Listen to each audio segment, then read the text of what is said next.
Hey you, and welcome. My name is Mike, and in this old video, it all starts with a disappearance. Two, actually. Keep your eyes up, yeah. Police department in here, not yourself. When police were called to a house in Medford, if you can believe that, to a friary, the scene they discovered was about as bad as it gets. It ended up leading to a young couple in love, and probably the toughest guy I've ever seen. Content warning because he will give you nightmares. Nightmares so bad, you will wake up laughing with how much of a dipshit he is. Before we get into it, please subscribe to see new stories for the dark every single week. Now, let's give it a go. Medford, a city in the rolling hills of southern Oregon. Oof, big dogs. It actually has a sort of a higher crime rate than a lot of the country. And this story won't help that. Sorry, Medfordians. But what that does mean is that police in this city were very used to receiving 911 calls. You know, this ain't gonna be one of them, it never happens here. It won't be one of those types of stories at all. Because this type of story never happens anywhere. 3 young people, 2 boys and a girl, had been planning, pondering, and other synonyms, in the dark hours of the wolf. Something pretty horrifying. Though if you look at their plans, it's like they were written in crayon. As horrific as these plans were, though, they didn't see it that way. And of those 3, one of them was delighted, licking his chops, to get some blood on his hands. The morning of October 2nd, 2017 was cool. Autumn giving its first real, "How you doing?" as the leaves fall. That morning, shortly before 7 AM, a 911 call came in requesting a welfare check be done at a house in the 500 block of Benson Street, a pretty quiet suburban area southeast of downtown Medford. Living in that house was Aaron Fryer, 50 years of age, and his 3 daughters. Eldest named Ellen, she went by Ellie, 15 years of age, followed by Sierra and Olivia. Now, Aaron was known to be like just the nicest guy in the world. Whatever you needed doing, sure wouldn't he be the first type of help you? Like a guy in your neighborhood who you want to know because anything is going on. First port of call be Aaron.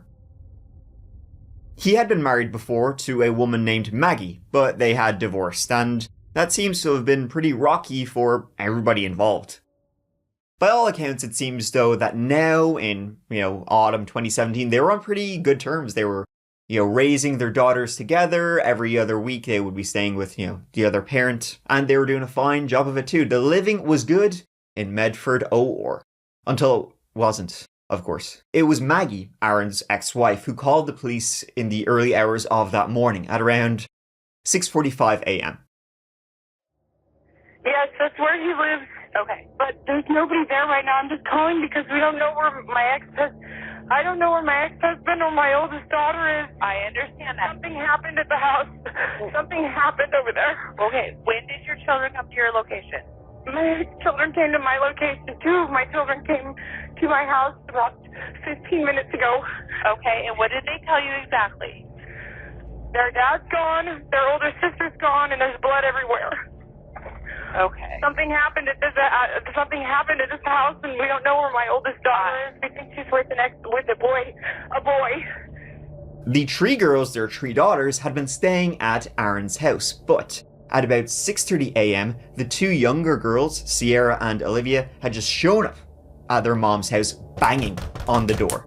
They were saying something was horribly wrong. They heard strange noises during the night, and then when they'd finally gotten up, they couldn't find either their dad, Aaron, or their eldest sister, Ellie. They said that the night before, all had been normal, until one point when they were going to bed. Ellen had said goodbye to them both, and that she hoped she would see them again someday. A very cryptic and sort of worrying, perfectly normal thing to say. Then the 2 youngest, Sierra and Olivia, they went to bed. They shared a bedroom, fell asleep, but middle of the night at around 5 AM, they were awoken. Sierra would say she was awoken by a fierce racket.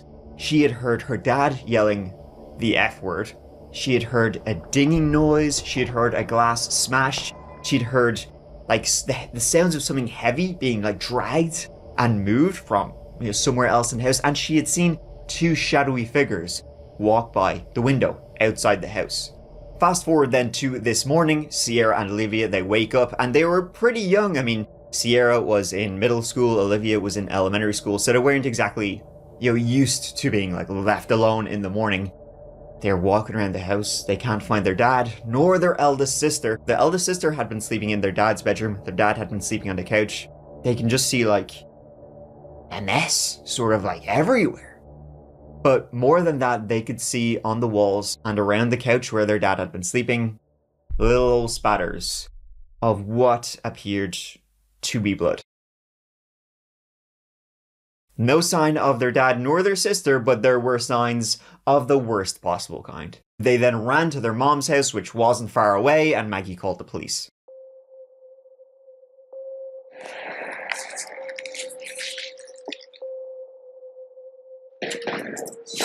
Not for police. Not for police. Police department, in here, not yourself. There's blood everywhere. He drives up, yeah. Police department, in here, not yourself. That's, brain matter. Let's get out of here. Alright, let's back out. Yep. And Lock it down. The Medford police did a welfare check and found that spatter in the living room.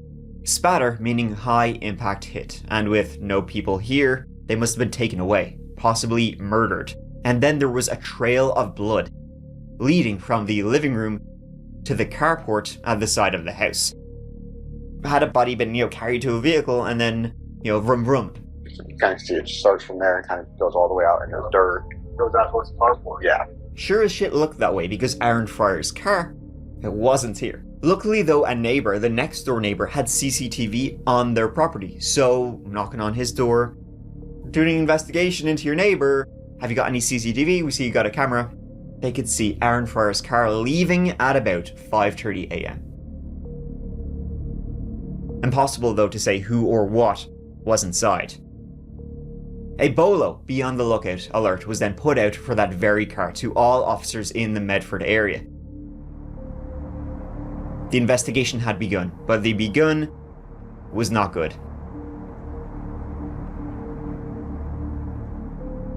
Missing dad, likely dead. Missing girl, Ellie, 15. Runaway, murdered also, whom knows, kidnapped, perchance. That chance be maybe. Sierra though was able to tell of those two shadowy figures she had seen walking back and forth outside her bedroom window.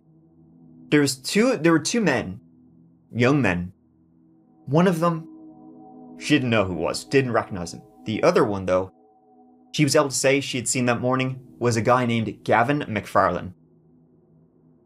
He was Ellie Fryer's boyfriend. Ellie Fryer was a sophomore at South Medford High School. She was a good student and a great musician.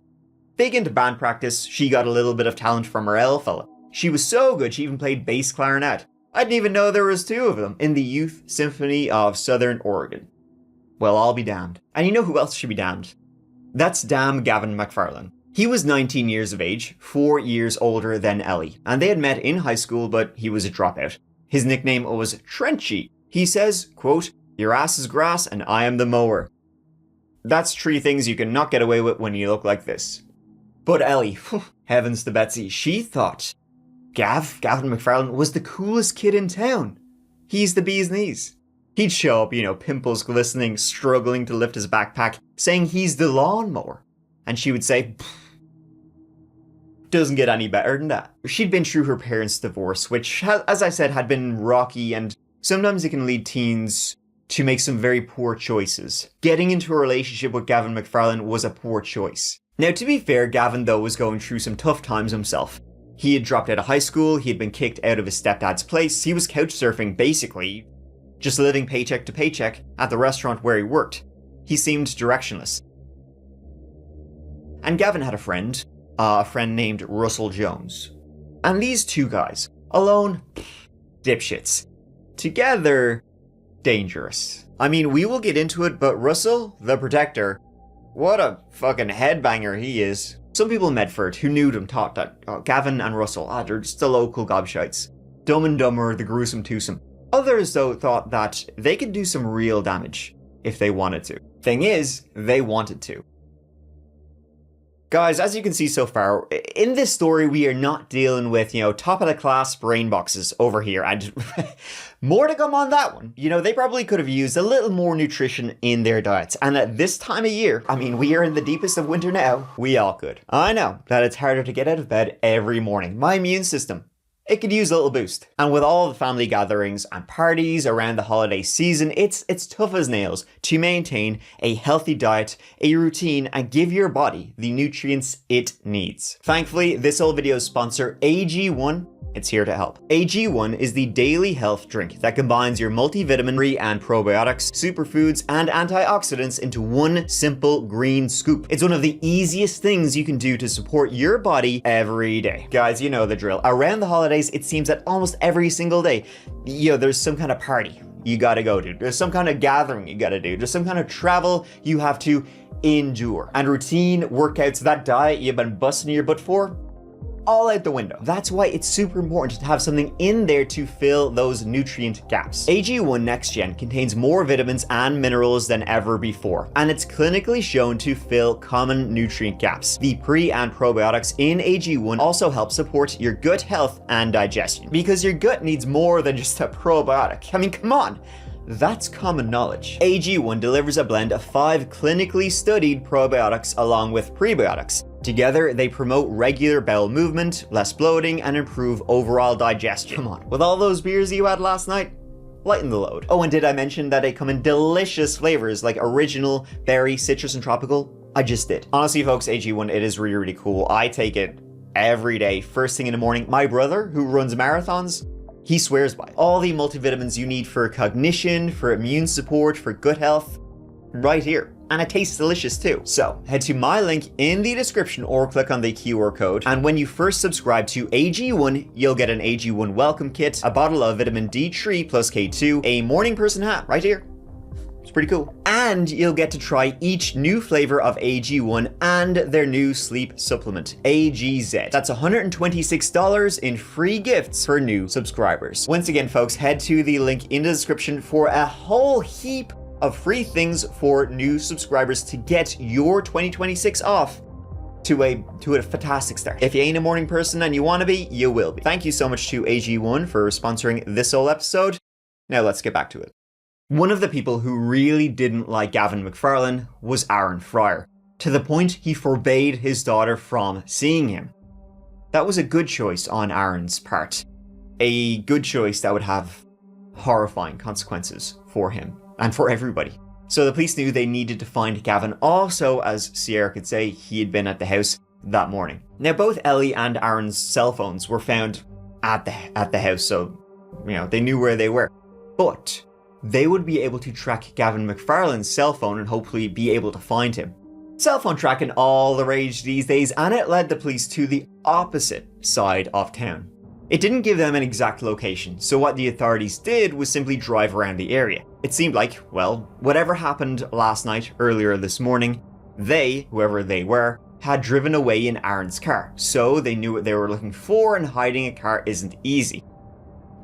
But what was easy for the police was finding it. It was right there, parked on the road. Under the trunk was blood. Blood had been dripping down. At this point, it seemed likely that Aaron had been in the trunk. Blood was pooling in there, and then his body had been removed. Blood was found all over the car, in fact. But what wasn't was anybody else, and they knew that the car had not been there long, as, touching the engine, it was still warm. Now, this was at maybe 10 a.m., and the police had first been alerted at like 7 a.m. So from that car, they simply spread out a net like a 5-mile radius. Hopefully they'll catch something. They can't have gotten far. And bet you didn't see this coming. They hadn't. Okay, maybe you did see that coming. It was at 11 a.m. The police found not just Ellie, but Gavin and his best buddy Russell also. All three of them just walking along the side of the road, whistling Dixie, thinking about the bright future ahead. After all, they had likely just murdered a man, so after doing something like that, it's all downhill from here. Their futures are most definitely downhill from here. And Russell matched the description of the other man Sierra had seen outside her window that morning. Do you have ID with your name on there? No, I don't. I hardly ever carry my ID around. Okay. But did you happen to notice my wrist at all? Your what? my wrists. Your wrists? What about them?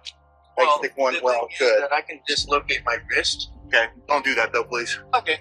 You seem like a nice one. I appreciate I it. won't make it hard on you. All right. I only make it hard on the bad ones. Okay.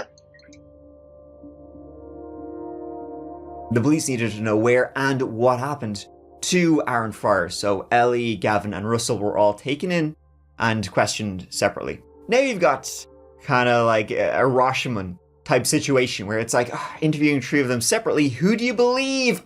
It's like that, only if everybody telling the story was a complete and utter dumbass, and it was pretty easy to see through the lies.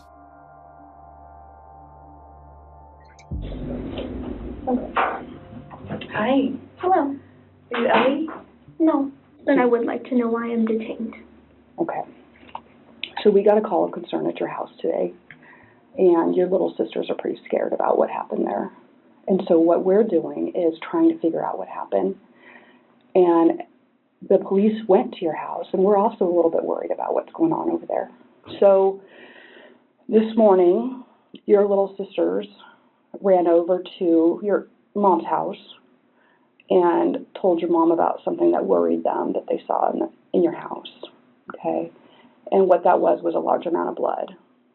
And they described a few things that you had been doing at the house, kind of the way you said goodbye, and that it worried them because they weren't sure if they were going to see you again, and they love you. And that really worried them a lot about where you were going and why you were leaving so quick, because they care about you and they love you. Yeah, what did they see? That's what I'm going to ask you. To be honest, I don't have a clue. Mm-hmm. Ellie. She went with, she had left the house that night. And when she had left, everything was grand. Nobody was attacked. There was no blood. Her dad was there. She said, I'll see you later. And he said, great. You said that there was a large amount of blood? Mm-hmm. Is everybody okay? That's what we're trying to figure out. Hmm. Yeah. They're scared that they saw you leaving. They're scared there's blood in your house, and they're scared that nobody knows where your dad is. So they're awfully little to have those kinds of worries. Maybe he was looking for me. So where did all the blood come from in your house? I don't know. You were there, Sierra was there, Olivia was there, your dad was there. So it would be nice if we could get some of this figured out. So what have you been up to today? I haven't been home, and now I'm really concerned about what's been going on. Mm-hmm. Where were you? Out. Like out where? Just out and about. Couldn't sleep. I'm too tired to keep talking. I'm really sorry. You want to take a little break? Okay. Where's your dad? I don't know. I'm worried about my dad, too. From what you've said, there's blood at the house and he's gone? Yes. She had run away to be with her boyfriend and there had been no violent confrontation. Blood? Found in my house?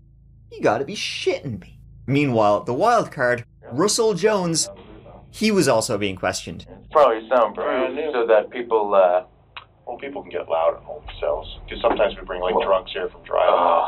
Drunks are the worst. Yeah. Not a big fan of them. Not a big fan of them.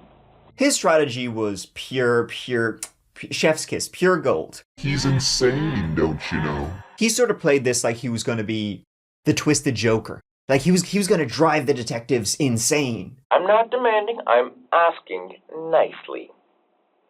As a kind civilian that also knows how to manipulate cops, let's make a deal. 1, thanks for the food. 2, I see Ellie and Gavin because they are both under my protection.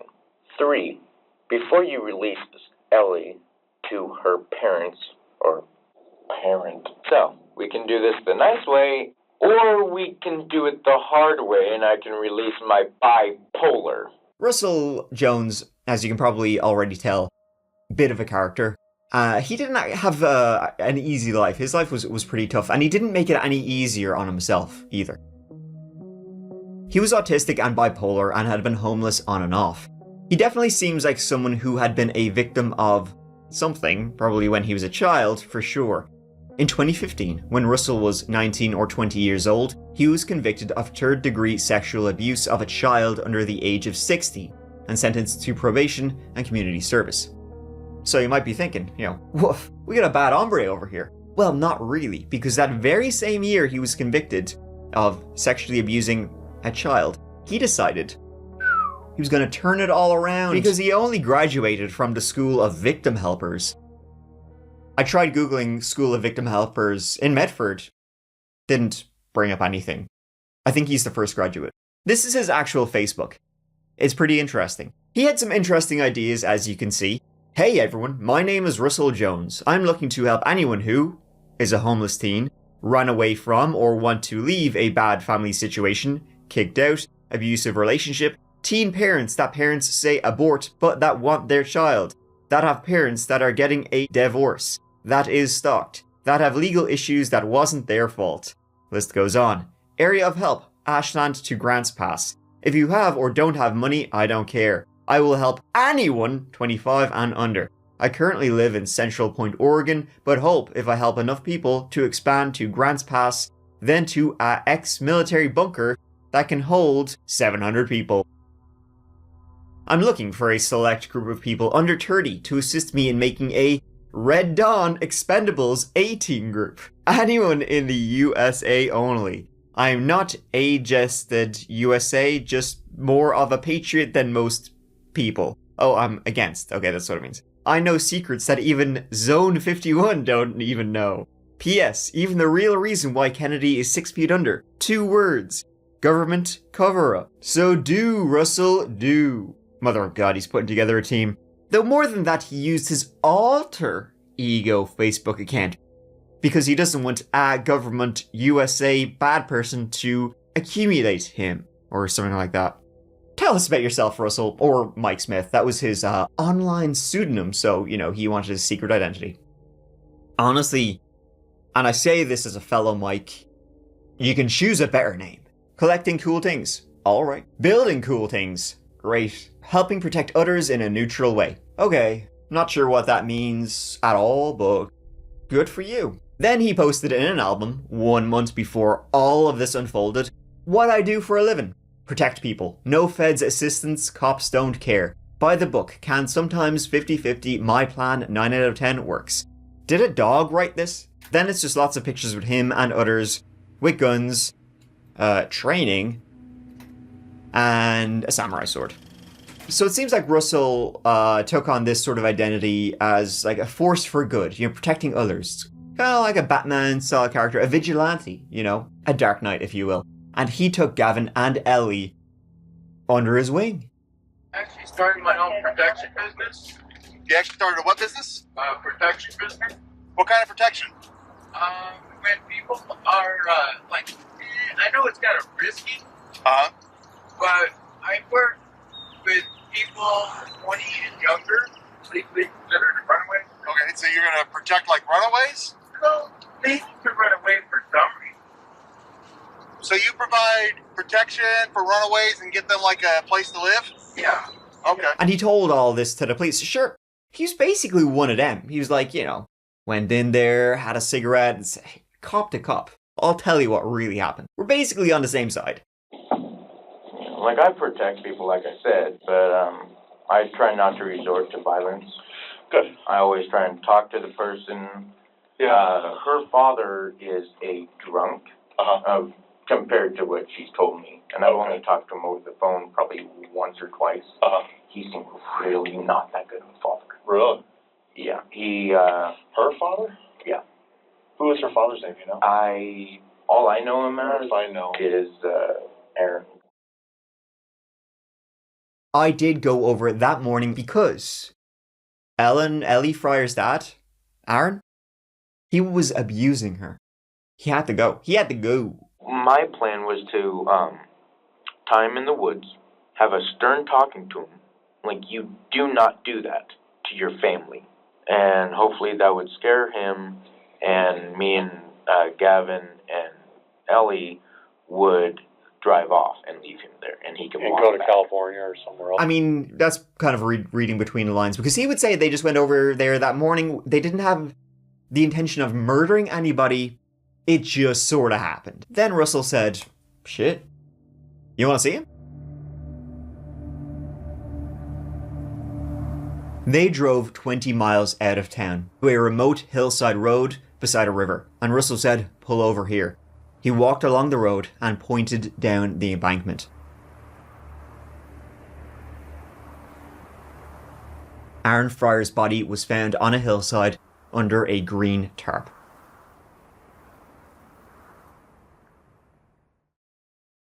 Russell said he had just helped get rid of the body, get rid of Aaron Fryer's body, because he knew the drill. 9 out of 10, 50-50 can sometimes help. He was just there as a protector. But Gavin was the one who actually murdered Aaron Fryer. Russell said he stood outside the entire time. Gavin would have said, "Come on through the window." And Gavin's got a bat, and Gavin says to you, "I'm going to take this bat, bash it over his head." Hypothetically, what would you have done? I would have tried to convince him only to break Aaron's rib cage, but not kill him. Okay. Just knock him out, or like one hit, knock him out. Would you then continue on with trying to convince him to, once he's knocked out, put him in the car and take him to California? He was saying that, when they had went there, they hadn't gone there with the intention of killing anybody, but Gavin had gone into the house. Aaron had whipped out an iron. And so Gavin was able to overpower this 50-year-old man with a gun, and killed him. I mean, Russell's interrogation is actually, it's pretty funny, actually. It's very entertaining. I'll give him that. Meanwhile, when Ellie, being interviewed in the next room, was told her dad's body has just been found, she was like, oh yeah, now that you're, I just remembered, actually, Russell killed my dad, not my boyfriend, Gavin. So the finger pointing at each other has already begun. Gavin seemed just as shocked that happened as I did.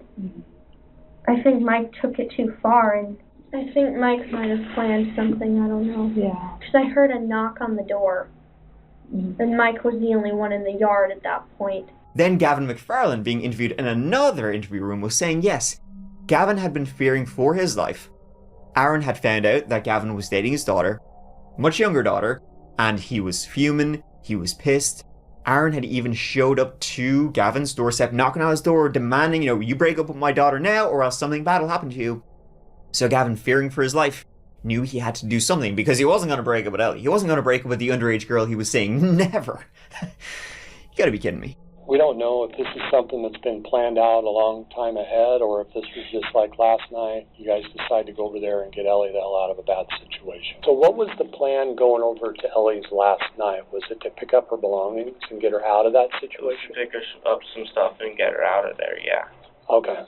Aaron's he's held me at gunpoint before. He threatened my life and held me at gunpoint before. Aaron has over at his house? Mm-hmm. They actually had broken up, Gavin and Ellie, briefly, but then they'd gotten back together, covert-like, sneakily, they'd gotten back together. But then Aaron found out, and this time he was even doubly pissed, because he knew, Aaron Fryer knew that the people around his daughter were just going down a bad path. I mean, his daughter was doing great. She was in this band, the school band, orchestra. She was doing well in school. And then you got Gavin, who's like a deadbeat dipshit. He did not want, and he was also too old for her. He's 19, Ellie was 15. He just wouldn't have it. So Gavin, in his defense, was saying, I was scared of him. He was also saying that Ellie was pregnant with his kid. Which is, as I said, that's illegal because she's underage. So he just is admitting to committing statutory rape. And he was also saying, though, that Ellie had told him that Aaron was physically and sexually abusive to Ellie. So Gavin was saying he was scared of Aaron. Aaron was physically and sexually abusing his girlfriend, and his girlfriend was pregnant. So she wanted him dead, but I didn't want to kill him. And I was like, I'm not going to kill him. She was all like, no, I don't want him around me. I don't want him around my sisters anymore. Ellie was like, just wait till he falls asleep and come in. And where did you grab the bat from? Where did you grab the bat from before you walked into the front room? But he did say, ultimately, that night, that early morning, he had crept into the Fryer household. He had been armed with a baseball bat, and he had seen, he had found Aaron Fryer fast asleep on the couch, and so he simply just, he demonstrated for the police. He bet Aaron to death while he slept on the couch. Like, I just kept hitting him until he stopped, and then I heard, like, gurgling, and I was like, what's going on? I'm really sorry. I'm trying to help. Sorry.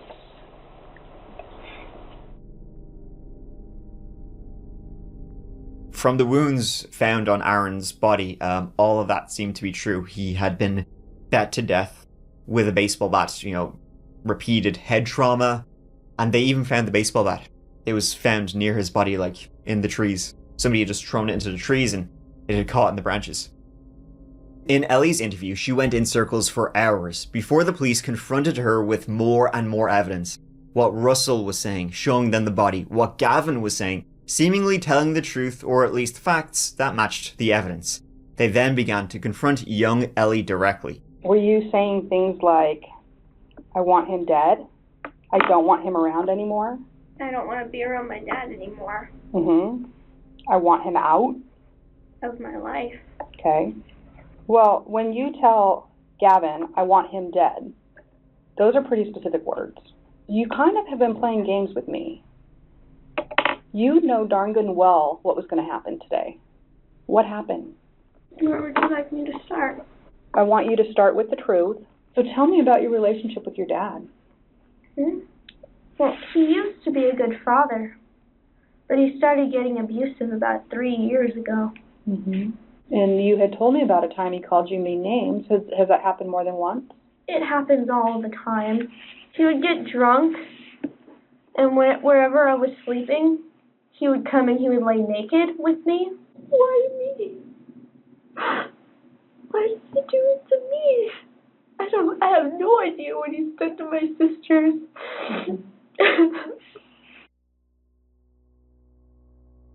The thing was, Ellie's the youngest, she's only 15. She's the biggest liar you will ever meet.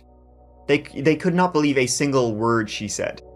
She would lie about literally everything. Even when they confronted her with everything they knew, and she started saying things that sorta maybe matched, kind of if you squint, sorta maybe matched the truth, you gotta double check. If she told you the sky was blue, maybe just look out the window. But it seems they had planned all of this murder, the murder of Aaron Fryer, for a long time. The three of them had planned it. They would find in Gavin's house pictures, maps, lists, in Russell's house too.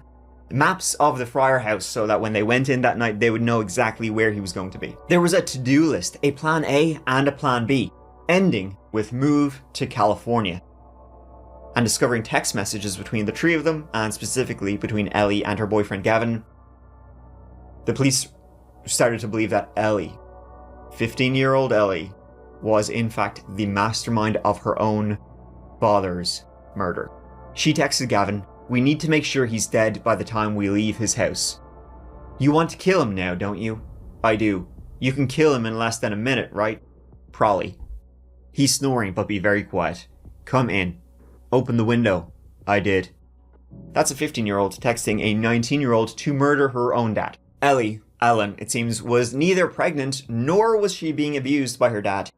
She just she just lied about those things to motivate her boyfriend to murder her dad. Why?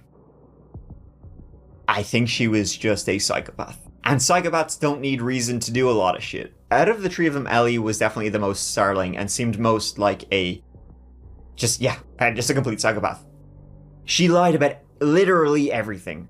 Her own name, Gavin's name, her age. Are you Ellie? No. Do you go to school? No. How old are you? 18. When did you graduate? Last year. Class of 2017. This year, sorry. Class of 2017. I graduated with an honors diploma. That's exciting. Everything. She was lying about things the police already knew. She was lying like a rug for no reason at all. Like, why would you lie about these things? Russell hadn't gone into the house that night, but interestingly, he had brought a machete. Better to have it and not need it, I suppose. Gavin then went in by himself and bet Aaron to death while he slept on the couch. Then Ellie reached into her murdered father's pocket and stole cash from his wallet. Then the three of them lugged his body into the back of his own car and then drove off. They did stop off at a Walmart. On the way, Ellie went to get a pregnancy test. Maybe Gavin was asking for proof that she was pregnant. She wasn't. And then they eventually dumped his body and dumped the car, started walking. Bedford police are investigating a homicide. NBC5 News was there as 3 people were arrested today in connection with the death. The arrests happened on Barnett, but that isn't where the crime actually took place. Police say it all started as a welfare check early this morning on Benson Street, and officers say it looked like a struggle had taken place and the resident's car was gone. Hours later, the car was located on Mariposa Terrace, and then the suspects were seen walking on Barnett Road. Police do confirm that a man's body was later found on East Antelope Road. Neighbors who lived down the street from the man who was killed say that he was a very kind father to 3 daughters. Just to know that we're not going to see him anymore or anything, like walking down the street with his daughters is really sad, because like his daughters are really young, and like one of the oldest I think is like, she goes to my school. Yeah. Investigators have not determined how he died, but they believe this case is a homicide. All 3 of them were charged with murder. Ellie, 15 years old, was charged as an adult. Now the thing was, some people did actually believe Ellie's lies, that she had been, abused by her dad. That while she wasn't pregnant, she believed that she was pregnant, that she hadn't lied about anything to Gavin. She was being abused, and she did actually believe she was pregnant, and then, Gavin killed him. So therefore, Ellie was telling the truth throughout the entire ordeal. Though, to that, you gotta say, Ellie literally lied about everything in the interview. So why can you believe a single word she says? There was no proof her dad was abusive ever. Her 2 younger sisters would say they had never seen anything like that. The only person having a good time here, it seems, is Russell. He seemed to really enjoy, he was mad about being interviewed by his buddies, the cops. He put on quite the performance. You'd swear the detectives heard boss battle music when they walked into that interview room. Probably something like this. I use reverse psychology. By reverse psychology, I'm talking nice. Psychology. You want to play hardball? I played baseball when I was younger. Psychology. It became a blame game. Ellie was manipulating Gavin. Gavin was manipulating Ellie. Russell was simply there. Ellie lying to Gavin to get him to murder her own father so that she could run away with her boyfriend. Or Gavin wanted to be with Ellie, but Aaron was in the way, so he had to kill Aaron to get his much younger girlfriend. I don't think that Gavin was manipulating Ellie though, because as you can see, neither Gavin nor Russell were top of the class. One of the reasons people kind of believed this, that Gavin was actually the one in charge, was that Gavin had sent a letter to Ellie. After they'd been arrested while they were in jail, that read, "We are taking this to trial by jury. Let the attorneys do the talking in court. Don't take any deals unless your attorney says it's a good one, or one involving the state mental hospital. Testify in court that the rape charges need to be dropped." That's the statutory rape that Gavin and her had sex when she was underage, as it was consensual. Testify in court that Mike, meaning Russell, had other friends in town who were supposed to help us. Testify that I was in fear for my life, yada yada yada. So people then look at this and say, oh, Gavin is manipulating Ellie to get her to do what he wants. So therefore Gavin was responsible, really, the brains behind the operation of murdering Aaron, and he just forced Ellie to go along with it. Who knows? But Ellie didn't do any of that. She pleaded guilty to conspiracy to commit murder. This was in January 2019. On count 1, conspiracy to commit murder. Judge Lisa Grief read the sentencing today for 17-year-old Ellen Fryer. Upward durational departure to 240 months. She will serve 25 years in jail. That means she'll be about 40 years old when she gets out. I would first like to say that I'm sorry for all the pain that I've caused to others through this whole ordeal. Sometimes the hardest part isn't letting go, but allowing yourself to start over. I'm not the same scared little girl that was over a year ago. I've seen all different kinds of people, and now see humanity from a new, compassionate perspective. We can't erase the past or even change it. We can carry the past on our shoulders and we can start over. Each day I wrestle with PTSD and suffer through horrendous flashbacks of the abuse I allowed myself to endure at the hands of my father. But I'm learning to let go of the stifling fear, pain, and scars that negated my well-being for so long. This is truly a sad situation in which everyone got hurt, and we all still feel the effects in some way. She was sentenced to 25 years in prison. She still stood by her allegations of abuse at the hands of her father. Maybe she even believes them. Gavin, he also pleaded guilty and received a sentence of life without the possibility of parole for 25 years.